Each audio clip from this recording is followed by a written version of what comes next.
Well, hi everybody, and welcome to another My Favourite Ipswich Town 11. I'm Mike Bacon, and I'm your host of this extremely popular series, which I keep telling everyone is very popular. And people keep telling me, why do you keep saying it's so popular? And I say, well, because it is very popular. And people say, well, it can't be that popular if you keep going on about it, but it is. So I'm not going to tell you where I met anybody this week, either in the vets or the post office or Sainsbury's or any who told me about it. I'm just telling you that I just thank you all for listening and watching, because I know you really are enjoying it. And it's given out some fantastic Ipswich Town players over the years, right from the 60s through to the present day. We had Sam Morsey in a team the other week, which is terrific. So look, well, our guests, of course, have been fantastic. Some of them are even famous, really famous people. But this week is not. But it doesn't really matter, because he's a top man. And I'm going to tell you, you might wonder, you have seen enough of this man's work in your newspapers and online, you Ipswich Town fans, that you'll never believe. He's going to tell me in a minute how many millions of trillions of games he's covered as a photographer for the East Anglian Daily Times and for the Ipswich Star on our websites. He's covered Ipswich Town matches, mostly away from home, which is where a lot of the fun can begin. If you're an Ipswich Town fan, you go away from home, you know exactly where there's a lot of fun sometimes on traveling away from home on the road, as they say, and doing the old road trips. This man, well, how can I describe him? Really, he likes I can't remember. I think it's called an Olympic breakfast or something. I can't remember exactly what it's called.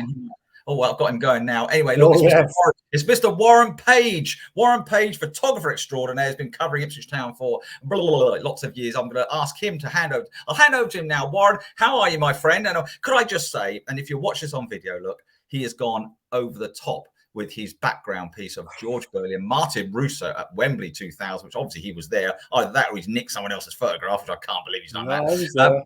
Yeah, he was there. Anyway, Warren, how are you, my friend? I'm very well. Thank you. I was at the wrong end that day.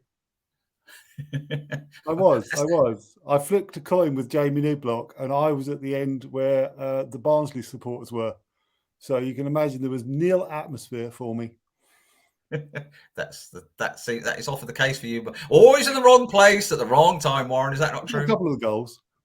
Oh, well, there you go. That's fine. Absolutely fine. How are you then, Warren? Everything good now? Look, hey, tell us a bit about your cover in Ipswich Town, because you don't do many home games, do you, Warren? You're the away guy, man. Everybody has to find their niche in life, Mike, and mine was nobody else wanted to go 8,000 miles a year, backwards and forwards. I used to cover Colchester away as well, so every weekend for 9 months of the year I was away from home. On a Saturday and on a Tuesday. Fantastic. So when did you start doing Ipswich Town then? What was the year? What was the time? Can you remember? I was called in just before the playoffs. So I did the last league game. And then I did the playoffs. That was when I was called in, because I'd been doing Colchester home and away up until that point. And I think the editor was a bit unhappy with the coverage he was getting from the agency that was covering it for him. And he just said, look, we're going to promote me to covering Ipswich Town away as well. So I did the playoff games. I did the home and away. That was a chaotic night. The home playoff win against Bolton. You did the big 5-3 Bolton match. That was your first. Yeah. Sort of stuff. Yeah. It's one of those games, big games like that, they just pass you by. You're so busy trying to get photos in for the paper on deadline. And I just remember the crowd piling over the top of me. I was sat behind the goal, and all of a sudden when the final whistle went, everybody went on the pitch and went over the top of my head. It's fantastic. Well, you say the weather. I think that's a lovely little story. I mean, just imagine you sitting there being completely crushed by the North Stand. I mean, I just picture it now. It must be wonderful. It was the North Stand, funnily enough, as well. But it just passes you by. It's weird, because you get so embroiled in trying to capture the moments that there were so many moments in that game that your head just started to spin. You didn't know where you were, what the score was, and you're trying to send pictures at the same time. It can get a little chaotic. So you then started covering Ipswich Town, away from home? That's been like it up to including last season. Yeah, I think it's, what is it now, 20 odd years. I had covered Ipswich before then. I started back in 1990. Funnily enough, I was covering local football matches at SIL. I started off as British Sugar Fonero's press officer. So I used to do reports on one Saturday, and then we were away from home. I didn't have to write the report, so I did pictures. And the lovely Sam Reynolds gave me my chance as a photographer. And then one night I was given the go-ahead to go to the Zenith. Is it the Zenith Data Systems? Yes, Zenith Data Systems Cup. They played Plough Lane, Wimbledon. It was obviously, I thought it was my big break, and I was really, really, really, really excited. And I had really, really, really rubbish gear, and I just couldn't cope with the fact that there were no floodlights at Plough Lane. I was trying to photograph it, and I remember being in the dark room till about 3:30 in the morning, and having the worst, grainiest. Everything was underexposed by miles, and Elvin King was disappointed, to say the least. I love you say being in the dark room. It's all a bit changed now from the digital whizzy stuff that you have to send now. You can send sometimes you even send them on time to us, Warren, don't you? Sometimes, yeah, sometimes. Yep. I still remember the moment when I was at Nottingham Forest, I think, and I was sending down a mobile phone, and I still couldn't get my head around the fact that my photos were going down a mobile phone. Right? It was just whoa. How many games have we done then? How many games have we done then, roughly? Do you know? Oh, I haven't worked out how many Ipswich games I've done, but I've worked out how many games I've done professionally across the board, and it's 1,428. 1,428. What do you think of that? Well, it's nice you're so precise, Warren, and excellent. And of course, if you see there is a period where it's a bit vague, because I worked for the East Anglian Daily Times full time, and I worked for the Colchester Gazette full time. And there's a period of time where I'm not quite sure where I was, what I was doing, because I never really kept them. I used to do weekend shifts, so I never kept a record of them.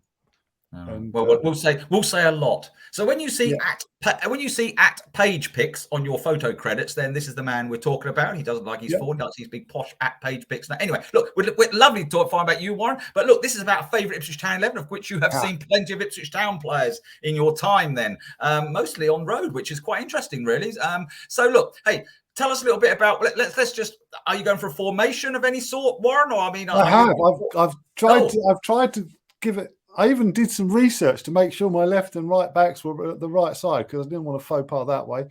But I started off as an Ipswich fan years and years and years and years ago. My first game, I think, was 74, 75. So I was a bit torn trying to pick my team, because I obviously wanted to have seen the players, and I didn't know whether to have it as a favourite footballers I have photographed team who've been nice to me, or whether I should just go for the best footballers I have seen. So it's a bit of a hybrid of the two. Well, we like our favourites on here, Warren. So please put forward your favourites, and look, go on then. Well, you must have a goalie. A goalie, yeah, it's got to be Paul Cooper. You can't win all those trophies for no reason. So my dad always reckoned he was a bit short for a goalkeeper. My dad was a goalkeeper, but he was an extremely springy goalkeeper. So Paul Cooper. Do you want fullback? Saved a lot of penalties as well. You can't whiz through that quickly, Warren. We'll be done in 10 minutes. Fullbacks yet. We have to discuss Paul Cooper a bit more. We can't just go fullbacks. We'll be gone in 15 minutes. It was a long time ago, Mike. It was a long time ago. My first away game, all the away games I've ever done, I went to Villa Park. Was it Villa Park? Yeah, it's Villa Park. For the 74-70, the West Ham one, the first game. Yeah.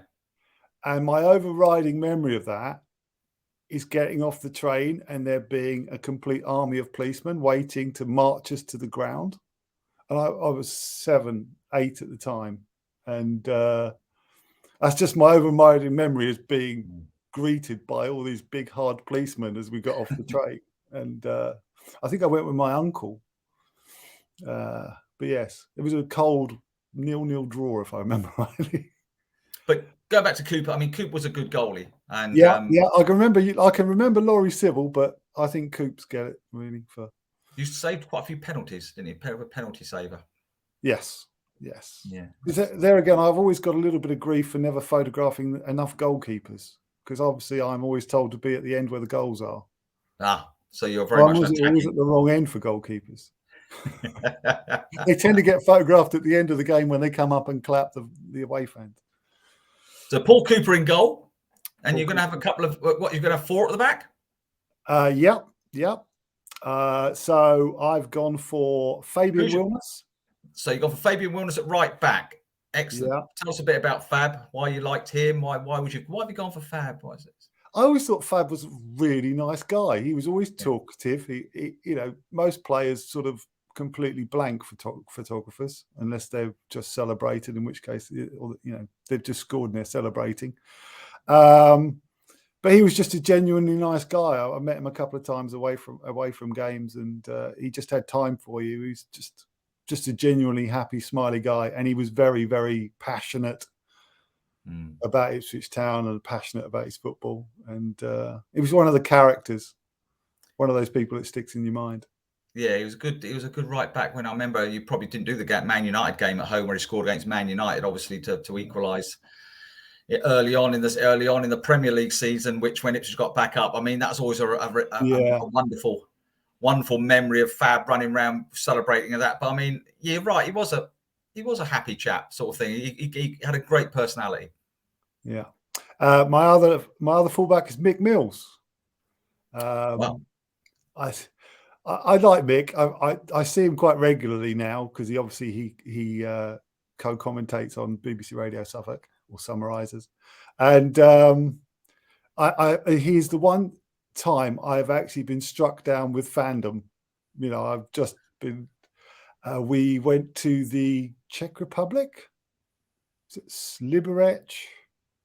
Slavan Liberec, yeah. Yeah, we were away photographing that game, and the press pack were all in a bar, and it was sort of like gradually they were dwindling and going back to the hotel, and it ended up there was Knightsy, Mick, and me, and Knightsy just gave up and went back, and it was about 3:30 in the morning. It was me and Mick Mills in this bar drinking away, and I suddenly said to him, I said, "Do you know what? This is strange. When I was like 12, 13 years of age, you used to be my real bloody hero. I used to go down and with my milk crate, and watch him. And there I was in a bar getting drunk with him. It was one surreal moment, really. It was. He's a good player, though, Mick.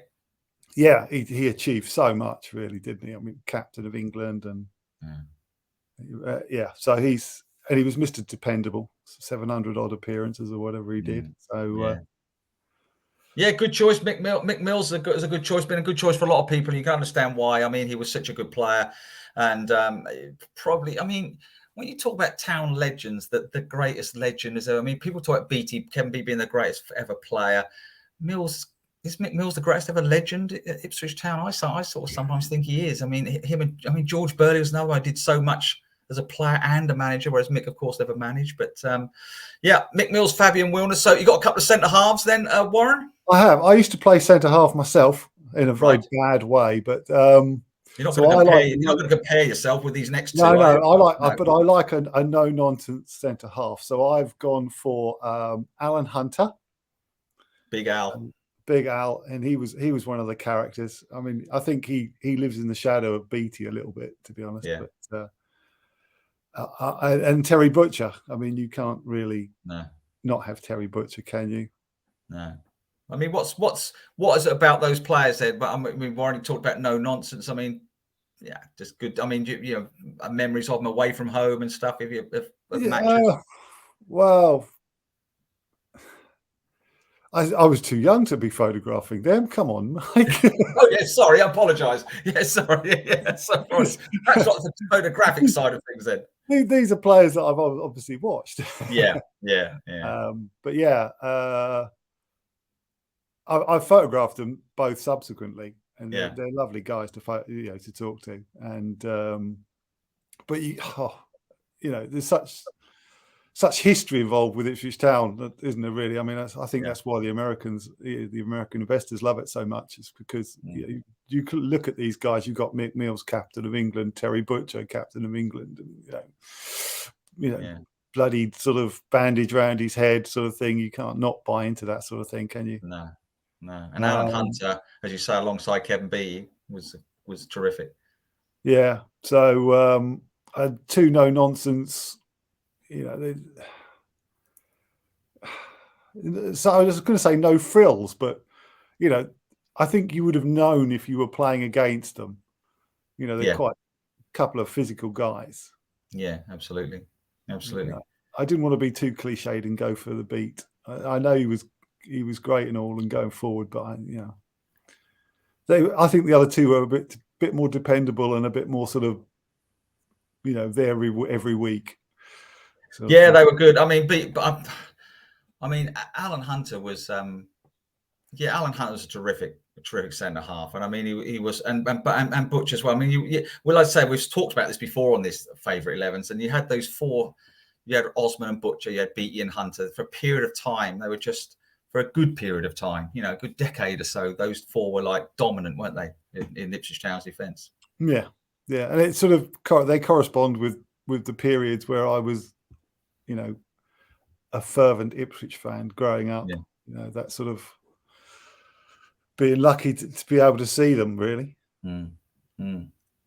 All right, mate. So that's so let's go back again. So go through your goal in your back four again. I've forgotten what it is already. So we've got Paul Cooper in goal, Fabian WILNIS and Mick Mills at fullback, and then you've got Allan Hunter and Terry Butcher in the middle of the centre defence. Excellent. Right. So midfield. Their midfield was tricky. Yeah. So I've sort of going for a 4-2-4 formation. 4-2-4. Oh, very good. Yeah, we like that. So I'm going to have midfielders Jim Magilton. Yeah. Mainly because that man always wanted the ball. There's been a lot of really, really good midfielders in Ipswich Town's days, but I think this guy, he just had it all. He was a fetcher, a carrier, an ankle biter. He did everything, and he managed as well. I mean, he did everything. And whilst he was the smiliest, happiest person when you were talking to him, he had a real edge to him when he got on that pitch. And he provided me with numerous photo opportunities. Especially going against Bolton. Yes. My other midfielder who I didn't photograph was Arnold Muren. All right. So I've got two talented sort of ball players in the middle of the park. But obviously Jim gives it a bit of a bite. Did you see much of the 80-81 team then? Did you watch a lot of that with Muren in it? Yeah, because I was about 15, 16 then. Yeah. And so I was able to go down to Portman Road on my own. Yeah. And me and my mates. Muren was class, wasn't he? Yeah. Funny enough, I was sorting through the loft the other day and I found the programme for the first leg of the final. Yeah. And I thought, oh, yeah, I remember that. I actually remember more where, you always remember where you were on these moments. The night of the second leg of the final, I was actually playing football in Bourne Park with my mates. And we had the radio on. And so we were listening while we were kicking the ball around. Oh, gone are those days, eh? Yeah, but Muren was terrific, wasn't he? Him and Tyson. Yeah. There would have been an argument for having those two in my middle of the midfield, but I thought Mr. Magilton needed to be in there. Excellent.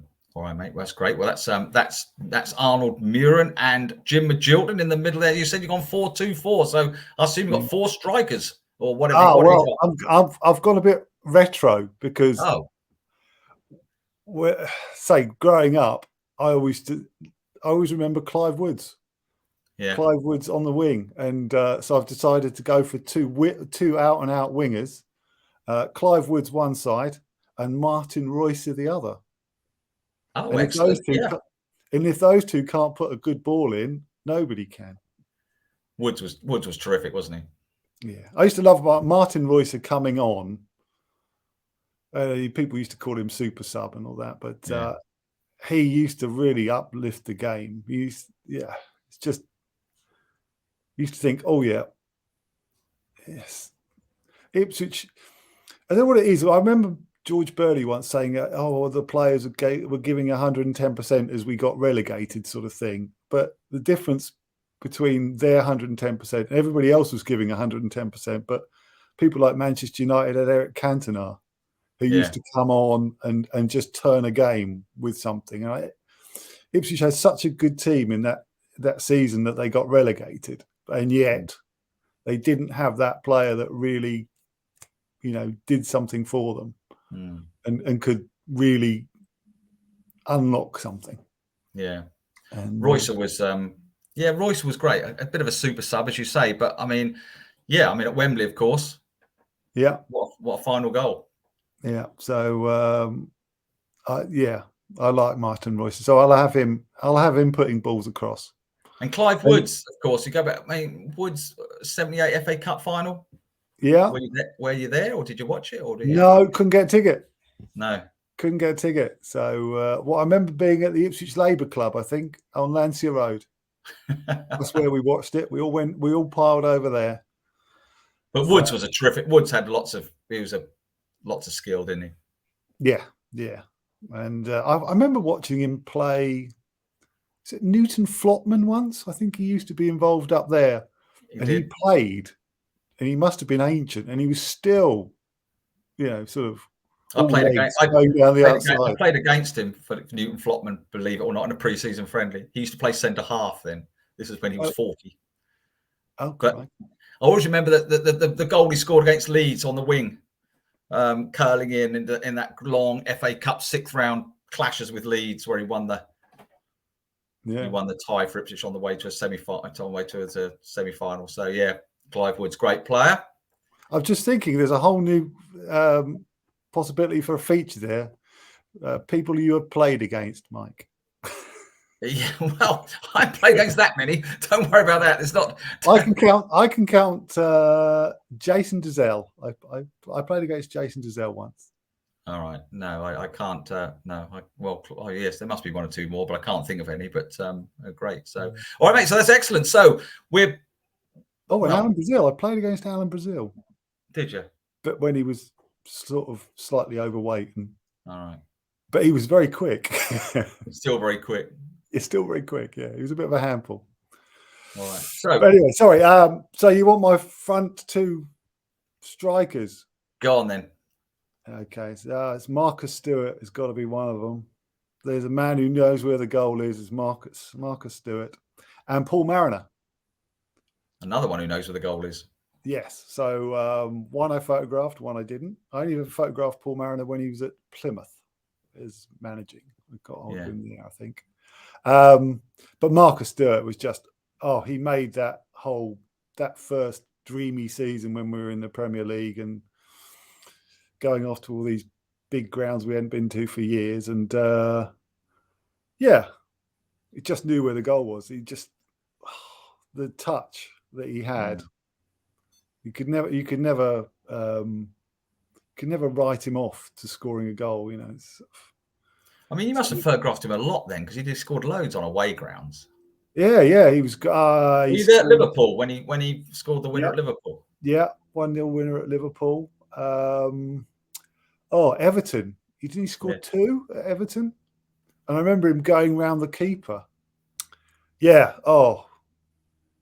It's just. I remember one of the goals he scored was the Man City, where we went to Main Road and we had a torrential downpour and we all came home. It got. I think he scored and we were 1-0 up. I think it was a diving header in the rain, and then the referee stopped it after 23 minutes, and we had to go back a week or so later to do it all over again. Yeah. Yes. And Paul Mariner, of course. I mean, what a player he was. But I think Paul Mariner, I talked to my dad about Paul Mariner, and I always remember my dad saying that it wasn't exactly his goal scoring. It was what he did off the ball was almost as important. He ran the defence ragged. He was the one that, he was almost like the perfect foil, to play off. He would drag defences left, right and centre, and his movement was brilliant. And and he was pretty good at scoring goals as well. But he was fantastic. Is he the most complete centre forward Ipswich Town I've ever had? I would say not far short, to be honest. I mean, I can't think of anyone who was. I mean, Stewart scored lots of goals in that little small period. Ray Crawford, obviously, excellent striker. There's been some other good strikers, but Paul Mariner was right up there as the very best. I think there's a lot of people accept and say that. Yeah. All right, then, mate. Well, that's excellent. So there you go, then. So let's go through that team again, because go on, start from the back again. Okay. Goalkeeper, Paul Cooper. Then we've got fullbacks, Fabian, WILNIS and Mick Mills. Centre halves, Alan Hunter and Terry Butcher. Then I'm going for two in the middle with Arnold Muren and Jim Magilton.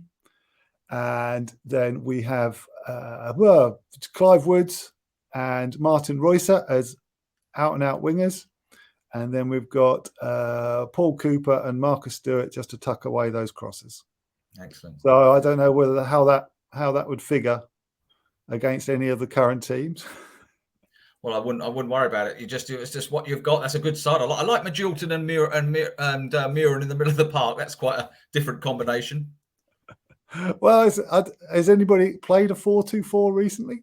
Oh, we've had all sorts of strange ones. I don't know what Rob Chandler did. I think he had out 6 up front. We played like 2-2-4 or 2-2-6 or something. I can't remember what he did, but he had a lot of strikers in his team. I know that. So what about you? Have you got any substitutes? Are you thinking of any subs, or have you? I have got some subs. I might have to quickly refer to my list because there's 7 of them. I'm allowed 7 these days, aren't I? Have as many as you. Well, at this rate, we'll be allowed to have about 15. So have as many as you like. Okay. See, I really wanted to have Eric Gates in my team because he was a tricky little blighter to play against, and I can't. The number of free kicks that he used to win just by being Eric Gates was amazing. And but I did a bit of research, and apparently he's a farmer up in Durham now. And do you know what? All these favourite 11s we've done, you're the first person to mention Eric Gates, I'm pretty sure. And I'm surprised because he was the most unusual footballer, but he was absolutely key to that Bobby Robson team. Absolutely key. He played just behind the strikers, didn't he? Yeah. And as you said, the free kicks he used to get, the trickery, it's almost like he was a number 10. He was a very early number 10, really, wasn't he? Yeah, he used to play with his back to the goal quite a lot. And he used to win so many free kicks. It was unreal. I would just remember him winning free kicks because people just couldn't handle his used to hack him down. He used to hack in the back of his legs because he used to twist and turn so quickly, as you say, with his back to goal. Yeah. So I was I'm in an hour on whether he was. I went for Reusser instead because I thought the two wingers would be good. Then I'm going to go for John Walk because you can't not have an Ipswich Town team with John Walk. I mean, I've known John for a few years now. I've seen him on loads of events. One of the first times I got to speak to him, I actually was photographing something for Coca-Cola at Portman Road. And it was some young team that won something, a group of youngsters who won a prize to meet John Walk. And there was copious amounts of Coca-Cola around. And so I had this idea, and I sort of asked him if he would mind being doused in Coca-Cola a la champagne like you do. So basically I had a word with the lads and they shook all the cans of Coke up and then opened them up on him. And he covered him in Coca-Cola. Yeah, basically, it made a hell of a good photo, though. I bet it did. I can't pour a water card. Did John find that very funny, or did what? I can't. Apparently, his hair took some washing afterwards. All right, mates, that's 2 subs. You've got 5 more to go. Okay, I'm going to have Sam Morsey in there as well. Ah, yeah, good. I like Sam Morsey. I think he is the. I hope the team don't listen to this, but I think he's a cut above the rest. He just looks on a different plane. He is the player that gels that team together, the current team, and yeah, just so impressed with him. Really, he's a bit like Jim Magilton. He's a fetcher, a carrier, demands the ball all the time, knows a good pass, and I think, you know, if you're going to reminisce about compare him to the other players, he is a Jim Magilton. Yeah, good shout. Good shout. So he'd be good to have on the bench. Darren Bent. Difficult to say. Another one I didn't. There's so many good strikers we've had over the years, but I was listening to the last gentleman, Adam. I can't remember. Adam. Joe Fairs was the last man, I think. Joe Fairs. Why had Joe Fairs in my head? And why did so Joe Fairs was very knowledgeable about Mr. Bent. I was listening to that one the other day, and I thought, do you know what? I quite like, because I photographed Darren right the way through from his youth team exploits. I remember him scoring a hat trick at Highbury on a very dull night against Arsenal when they progressed through the youth team FA Cup, and he was special. You could tell he was going places. Who else? So I'm going to have Richard Wright as my spare goalkeeper, because he was always good. I used to get a lot of grief for not getting enough pictures of Richard Wright from Derek Davis, because Richard Wright was having a steaming season, and because I was always at the other end, I never got many pictures of him, and I used to get a little bit of grief off Mr. Davis most weekends. Did you not get a picture of Richard Wright? Well, I was at the other end. I'm going to have my sub mid centre half as Kevin Beattie. And then George Burley in there as well. As a player. As a player, yes. Yeah, excellent. And then my manager would obviously be Sir Bobby, because he spans the time. I mean, Sir Bobby? I mean, he was, you know, what's your memories? What your memories of Sir Bobby? Was his early days in your watching of Town, I suppose. Yeah. I came across him more at Newcastle when we used to go up there and used to photograph him in the dugouts talking. I found a photograph of him talking to George Burley when we went up there.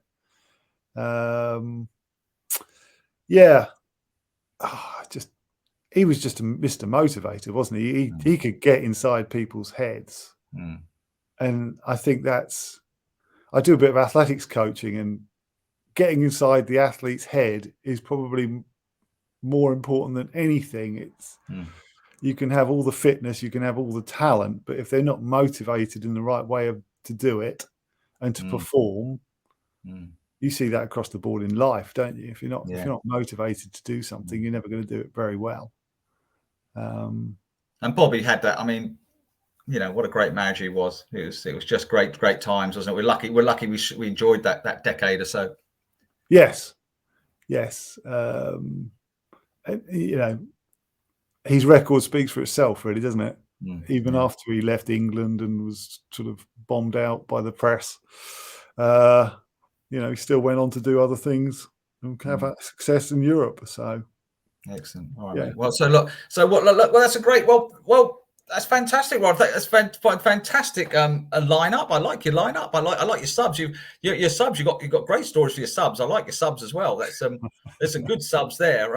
So you've been photographing Ipswich Town now away from home. I mean, have you got any favourite away day games you can think of, or any little strange, quirky things that happened with Ipswich Town? Oh, just anywhere that goes by the OK Diner is nice.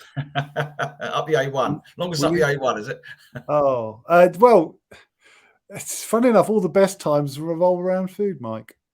Yeah, do they? Oh, right, fine. In the old days, when Tony Garnett was around, and Elvin and Dave Allard, and we all used to travel in one big one big pack in 2 cars, and we used to stop at various stopping points. So we had a pub in a place called Broughton, just off the A14 at Kettering, where they knew us by name, and we would phone up and say, we're on our way, we need a table for 8, and they would have everything ready for us when we got in there. Or there was a pub on the way back up the A12. We had all the routes covered.